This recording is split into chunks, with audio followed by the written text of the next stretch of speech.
Greater اسرائیل منصوبے کی سازش کی جانب ایک اور قدم،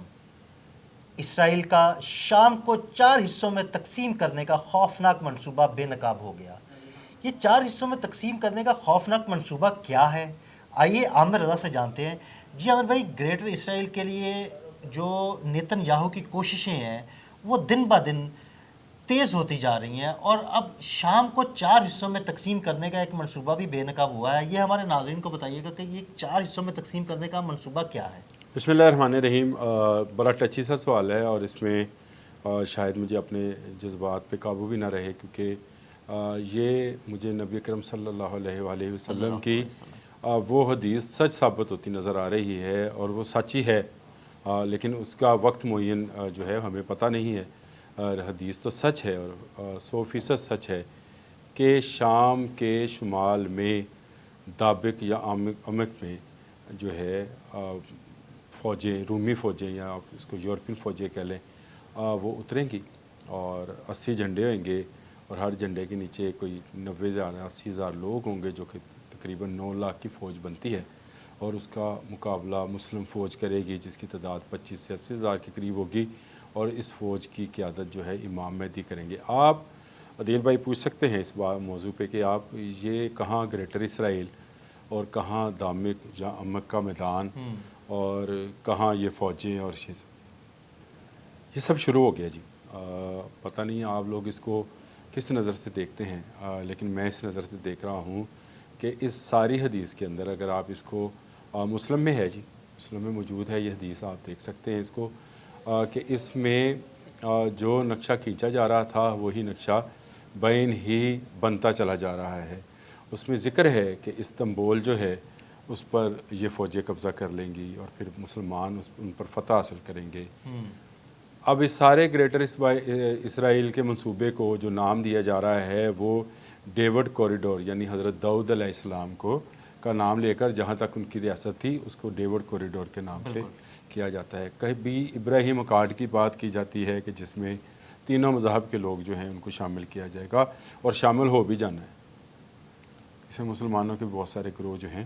اس ابراہیم اکارڈ میں شامل ہوں گے، جس کا ڈونلڈ ٹرمپ بار بار ذکر کر رہے ہیں، اور اس کے بعد یہ اب ڈیوڈ کوریڈور سامنے آیا ہے، اور اس میں جو سب سے پہلی آواز اٹھی ہے وہ استنبول سے اٹھی ہے، جس سے مجھے یہ لگتا ہے کہ شاید وہ وقت اب قریب آنا شروع ہو گیا ہے۔ نیٹو جیسا ادارہ موجود ہے جس میں شاید اس وقت 40 سے اوپر ممبران موجود ہیں، اس نے 80 کے قریب جانا ہے، اور استنبول سے جو طیب رجب اردوان ہیں انہوں نے اس کی مخالفت کر دی ہے، اور اس وقت ترکی کا میڈیا جو ہے وہ بار بار پکار رہا ہے تمام مسلم ممالک کو کہ یہ ایک سازش ہے شام کو 4 حصوں میں تقسیم کرنے کی، اور اس میں جو سب سے بڑا حصہ ہوگا وہ جنوب میں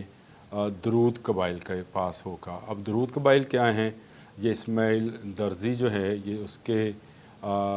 بنایا ہوا ایک گروہ ہے جو کہ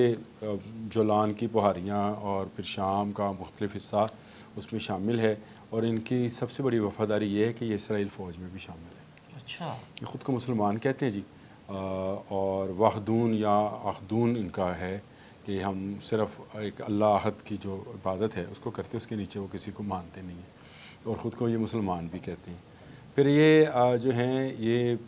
اسرائیل کے ساتھ، اسرائیل چاہتا ہے کہ ان کی ایک الگ سے ریاست بنا دی جائے۔ اس کے بعد اسرائیل چاہتا ہے کہ شمال میں، جس کا میں نے ابھی عمق کا ذکر کیا تھا، دامک اس کو بھی کہتے ہیں، عمق بھی کہتے ہیں، اس کے اور بھی نام ہیں میدان کے، وہاں تک ایک کرد ریاست قائم کر دی جائے، اور یہ کرد ریاست جو ہے یہ ترکوں کے خلاف ہے۔ یہاں پہ کرد جو ہیں وہ کوشش کر رہے ہیں کہ ان کو ترکی سے آزادی حاصل ہو جائے، اور ان کی ایک باقاعدہ موومنٹ ہے، ایک طرف درود ہیں ایک طرف یہ ہے۔ اس کے بعد سینٹرل شام میں بھی وہ چاہتے ہیں کہ سابق جو حافظ الاسد کے حامی گروہ ہیں ان کا قبضہ کرایا جائے، تو اس کے بعد آپ سمجھ سکتے ہیں کہ احمد بن شرح جو ہے وہ کہاں تک محدود ہو جائے گا، یعنی وہ پلان ہے چوتھے حصے تک، اور یہ اسرائیل کا خواب ہے، اور اس خواب کے جو مجھے نظر آتی ہے گو شاید وہ ابھی وہ حدیث آنے کا وقت تو مکمل نہیں ہوا، کیونکہ نیٹو کے اراکین کم ہیں، ابھی 80 نہیں ہوئے، 80 جھنڈے آنے ہیں، اور یہ نکلیں گے وہاں پہ۔ یہ میدان آج بھی موجود ہے، اور اتنی بڑی فوجوں کے لیے موجود ہے، یعنی یہاں پر ابھی بھی 11-12 لاکھ کی فوج کو جو ہے ٹھہرایا جا سکتا ہے۔ لک و دک علاقہ ہے، اور یہ کوئی صحرا کا علاقہ نہیں ہے، ٹھنڈا علاقہ ہے جی، اچھا، شمال میں ہے، اور جہاں کرد آباد ہیں یہ پہاڑی علاقہ ہے، لیکن یہ میدان جو ہے جس کے بارے میں نبی اکرم صلی اللہ علیہ وآلہ وسلم کی حدیث مبارکہ موجود ہے، یہ وہاں پر موجود ہے،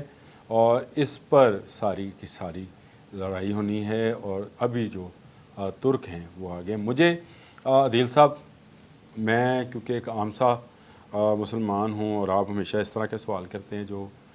مجھے تنگ بھی کرتے رہتے ہیں، لیکن مجھے جو نظر آ رہا ہے، مجھے نظر آ رہا ہے کہ پاکستان، ایران اور ترک اور افغانستان، یہ 4 فوجوں کا ایک سپہ سالار، بالکل اللہ تعالیٰ عزت دیں۔ مجھے یہ فیل ہوتا ہے کہ ہم تیزی کے ساتھ سفر کر رہے ہیں کہ پاکستان کے سپہ سالار فیلڈ مارشل حافظ عاصم منیر جو ہیں شاید اس فوج کی قیادت کریں گے جو فوج جو ہے اس سارے گریٹر اسرائیل کے منصوبے کو ناکام بنائے گی، انشاءاللہ۔ کیونکہ یہ 4 ممالک اگر مل جاتے ہیں تو وہ جو ہے کہ یہ ایک ایسا گروپ یا ایسا اتحاد بنے گا جس کا کوئی اس پورے خطے کے اندر یعنی ایشیا کے اندر کوئی اس کا جواب نہیں ہوگا۔ بالکل، تو یہ ایک میری طرف سے ہی ہے، میں اپنی طرف سے کر رہا نہیں، ہوں۔ لیکن جو یہ ٹھیک ہے آپ کی طرف سے ہے، لیکن جو حالات و واقعات بتا رہے بتا ہیں رہے ہیں۔ وہ صورتحال تو ایسی بن رہی ہے کہ شاید یہ معاملات اسی طرف جا رہے ہیں۔ امام کے آنے کا شاید ابھی وقت نہیں ہے، لیکن امام کے چاہنے والے تو موجود ہیں، امام کے پیروکار وہ ہمیشہ سے موجود رہیں گے، اور جو کہا جاتا ہے کہ خراسان سے فوجیں نکلیں گی کالے جھنڈے لے کر، یہ پوری حدیث پڑھنے والی ہے، اگر آپ پڑھنا چاہتے ہیں تو ضرور پڑھیں۔ اور خراسان کا علاقہ جو ہے یہ ایران، افغانستان اور پاکستان اور ترکی کا اوپر والا علاقہ جو ہے، اس سارے کو مل کر یہ خراسان تھا۔ یہ کسی زمانے میں جب نبی اکرم صلی اللہ علیہ وسلم کا دور تھا تو ایران کا یہ پورا علاقہ جو تھا خراسان کہلاتا تھا، جس میں سے یہ فوجیں آنی ہیں، کالے جھنڈے ہوں گے، یہ ساری اس حدیث کے اندر موجود ہیں۔ لیکن فی الوقت جو ہے گریٹر اسرائیل کی آپ نے بات کی، 4 حصوں میں شام کو تقسیم کرنے کی بات کی، اور شام کے علاقے پہ نظر رکھیں کیونکہ یہ بہت اہم ہے، یہیں پر دجال نے اپنے دجالی فوجوں کے ساتھ نکلنا ہے، اور یہیں پر حضرت امام مہدی کا ظہور ہونا ہے، جن کے نیچے مسلمان جو ہیں لڑیں گے دجال کی فوجوں سے، ان کو شکست دیں گے۔ اور یہ ساری چیزیں جو ہے یہ اسرائیل کے بھی نوٹس میں ہیں۔ اسرائیل اس سے پہلے جو کیونکہ وہ دجال کا میزبان ہوگا، اس لیے وہ مسلم دنیا کو بہت ہی کمزور کرنا چاہتا ہے، اور خاص کر وہ شام کے 4 حصے تقسیم کرنا چاہتا ہے، تاکہ یہاں پر جو وامک کے میدان پہ یا دامک کے میدان پہ یا امک کے میدان پہ، اس کا بہت سارے نام ہیں، وہاں پر جو جنگ ہو اس میں مسلمان بہت کمزور ہوں۔ ہم سے بہتر ہسٹری وہ لوگ جانتے ہیں، ہم سے بہتر وہ جانتے ہیں کہ انہوں نے اپنے اس دجالی مسیح موت کا جو ہے وہ کس طرح سے استقبال کرنا ہے، کس طرح سے سپورٹ کرنا ہے۔ اس کو پھر ایسے لے سکتے ہیں نا ہم کہ تبھی مشرق وسطیٰ کے ایک کے بعد ایک اسلامی ملک پر حملہ کیا جا رہا ہے، اسے کمزور کیا جا رہا ہے، اور یہ گراؤنڈ بنائی جا رہی ہے دجال کے لیے۔ دیکھیں یہ آپ اس کو ابراہیم اکارڈ کہیں یا ڈیوڈ کوریڈور کہیں، اس کا نام کوئی بھی رکھیں، اصل میں اسرائیل میں موجود بنی اسرائیل جو ہے وہ اس بات پر قائل ہے کہ ان کے مسیح موعود نے آنا ہے، اور اس کو ہم نے ایک تخت پہ بٹھانا ہے۔ اب یہ تخت کہاں پہ ہے؟ یہ بھی برطانیہ میں ہے۔ اس تخت نے واپس آنا ہے، اور اس تخت پہ جو ہے انہوں نے اس کی تاج پوشی کرنی ہے ان کے خیال میں، اور ہمارے خیال میں یہ ہے کہ حضرت جو ہیں امام مہدی علیہ السلام وہ آئیں گے، اور ان کی مدد کو حضرت عیسیٰ علیہ السلام جو ہیں وہ آسمان سے اتریں گے۔ اور جنگ کہاں پہ ہوئے گی؟ جنگ ہوگی شام میں۔ تو میں نے آپ سے بار بار کہہ رہا ہوں کہ شام کے علاقے پہ نظر رکھیں، یہ بڑا اہم ہے۔ اس وقت بہت سارے لوگ اس پر ویلاگ کر رہے ہیں، شام کو 4 حصوں میں تقسیم، وہ پتہ نہیں کیا کیا باتیں کرتے ہیں۔ اگر ہم ذرا سا اس کو اسلامی نقطہ نظر سے اور اسلامی کتابوں کے مطالعے سے دیکھیں تو یہ بہت اہم مومنٹس ہیں۔ اس وقت ترکی میں طیب اردوان کا ہونا، ایران کا اسرائیل کو ہرانا، بھارت کو پاکستان کا ہرانا، اور پاکستان کے افغانستان کے ساتھ تعلقات کا بحال ہونا ایک بڑے فوجی اور عسکری اتحاد کی نشاندہی کر رہا ہے۔ اور الحمدللہ ان 4 ممالک میں جو سپہ سالار پوری دنیا کی نظروں میں ہیں وہ حافظ عاصم منیر ہیں۔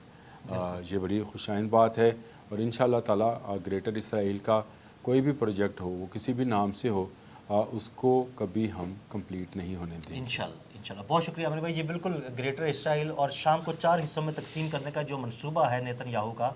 وہ منظر عام پر آیا اور عامر بھائی نے بڑی تفصیل کے ساتھ اس بارے میں ہمیں آگاہ کیا. عدیل احمد اور عامر رضا کو اجازت دیجیے گا. اللہ حافظ.